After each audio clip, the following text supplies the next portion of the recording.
여러분 안녕하세요, 공민호입니다. 오늘 말씀드릴 주제는 주식 소득에 과세하면 부동산으로 돈이 더 몰릴까?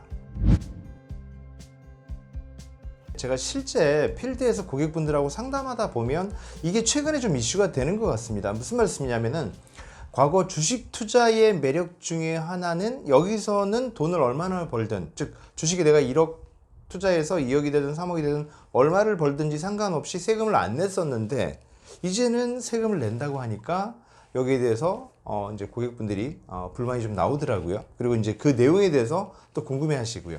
그래서 오늘은 주식 투자와 관련된 그 세금 과세 그 발표에 대해서 제가 좀 정리해서 말씀을 좀 드려보려고 합니다. 첫 번째로는 그러면 도대체 세금을 얼마나 내느냐 이런 이제 질문이시거든요.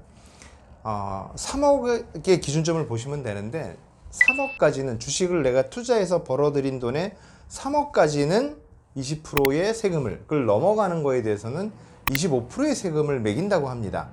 대신에 2천만 원까지, 즉 주식 양도 차익의 2천만 원까지는 세금을 안 내는 거고요. 그걸 넘어가는 범위에 대해서 세금을 낸다. 이렇게 보시면 되는데 기본적으로 2022년부터는 주식형 펀드, 채권형 펀드, 장외 파생 상품 등에 대해서 세금을 매기는 거고요. 2023년부터 주식 거래에 대해서 세금을 매긴다. 이렇게 보실 수 있습니다. 대신에 증권 거래세는 저희가 좀 줄어들었어요.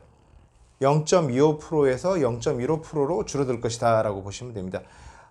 근데 실제 미국, 일본, 독일 등에서는 증권 거래세는 사실 없어요. 미국 등과 같은 나라에서는 주식 양도 차익에 대해서 세금이 원래 있었고요. 우리보다 빨리 있었고, 이제 증권 거래세는 없었는데 저희는 증권 거래세가 좀 높았던 편이죠. 그렇게 보실 수 있고요. 작년에는 내가 투자해서 3천만 원 손해봤고 올해는 내가 5천만 원 이익을 보면 5천만 원에 대해서 내가 세금을 내야 되냐 이런 질문들을 하시거든요. 2월 결손금에 대해서 2월에서 공제해주는 제도가 있습니다. 실제 그 세법에 보면 사업소득 같은 경우 10년간 2월 공제를 해주거든요. 그러니까 몇 년 전에 내가 손해본 게 있으면 올해 내가 이익 났을 때 그거를 제해준다는 거죠. 주식 같은 경우는 3년의 공제 기간을 둔다고 합니다. 즉 내가 작년, 재작년, 3년 전까지는 손해본 게 있다면 그걸 올해 이득 본 거에서 빼준다. 이렇게 보실 수 있고요. 과세 체계를 아시는 분들은 어디다 이 세금이 들어갈 거냐는 거죠. 여러분 기본적으로 소득세는 종합소득, 양도소득, 퇴직소득 이렇게 크게 세 카테고리가 있습니다. 예전에는 살림소득까지 있었는데 그건 없어졌고 흔히 우리가 부동산을 사고 판다든지 할 때는 양도소득에 해당이 되는 거고요. 직장생활을 하다가 퇴직을 할 때 받는 거를 퇴직금이라고 하는데 거기에 대해서는 퇴직소득을 냅니다. 퇴직소득세를 냅니다. 그거는 세율이 좀 계산 구조에 따라 세금이 좀 작게 나오게 돼 있거든요. 제일 먼저 종합소득이라는 게 있는데 이게 여기에 들어있는 게 이자소득, 배당소득, 사업소득, 근로소득, 연금소득, 기타소득 이렇게 있거든요. 여기에 아마도 지금 자료를 보자면 이 종합소득세에 금융투자소득 이런 것들이 들어갈 가능성이 큽니다. 즉 이자 배당과는 좀 별도의 개념이잖아요. 그죠?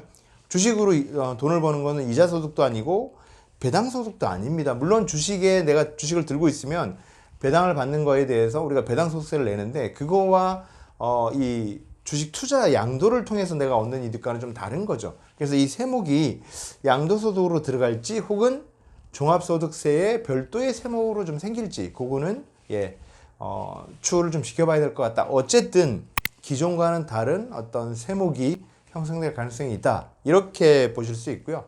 그럼 이 과세의 영향에 어떤 것들이 있을지를 좀 살펴보면 일단 이 주식 투자로 인한 소득에 세금이 없는, 즉 비과세 된다는 이 매력이 사라지는 거죠.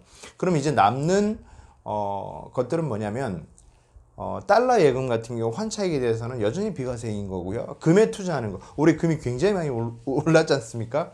금값이 굉장히 올랐는데 금에 대해서는, 실물 금에 대해서는 여전히 비과세라는 거죠.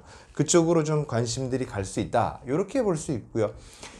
제가 제목에서 제시됐던 부동산으로 돈이 더 몰릴까? 이건 저는 퀘스천 마크가 있는 것 같아요. 왜냐하면 기본적으로 정부 정책이 부동산 가격에 대해서 끊임없이 조금 제한을 좀 두는 게 일단 1번 있고요. 두 번째는 제가 실제 고객분들하고 상담해 보면 이게 부동산을 선호하는 분들과 주식을 선호하는 분들이 조금 달라지는 느낌이 있습니다. 사업만 열심히 하시는 분들도 있고요.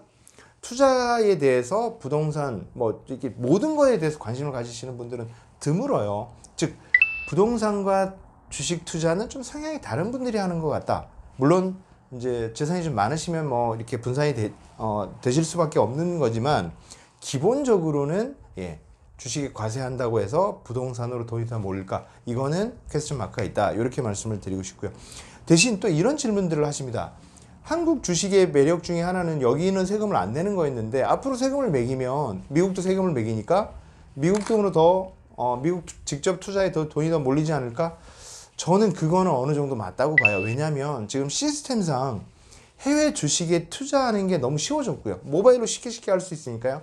두 번째는 해외 종목을 고르는 거에 대한 정보들이 요즘 넘쳐납니다. 유튜브도 있고요. 여러 가지 각종 증권사에서 제공하는 어떤 이런 툴들도 많아서 해외 주식에 직접 투자하기 너무 좋아졌다는 거고요. 그리고 미국 같은 경우는 ETF가 굉장히 발달한 나라입니다. 주식에 직접 투자하기가 좀 부담스러운 분들을 위해서 ETF가 굉장히 발달해 있는데 그거에 대한 어떤 정보도 굉장히 많아진다는 거죠. 그러니 해외 주식에 좀 돈이 더 몰릴까? 이거는 어느 정도는 맞는 얘기가 아닐까? 이런 생각이 듭니다. 오늘은 제가 주식 소득 과세에 관련해서 말씀을 좀 드렸고요.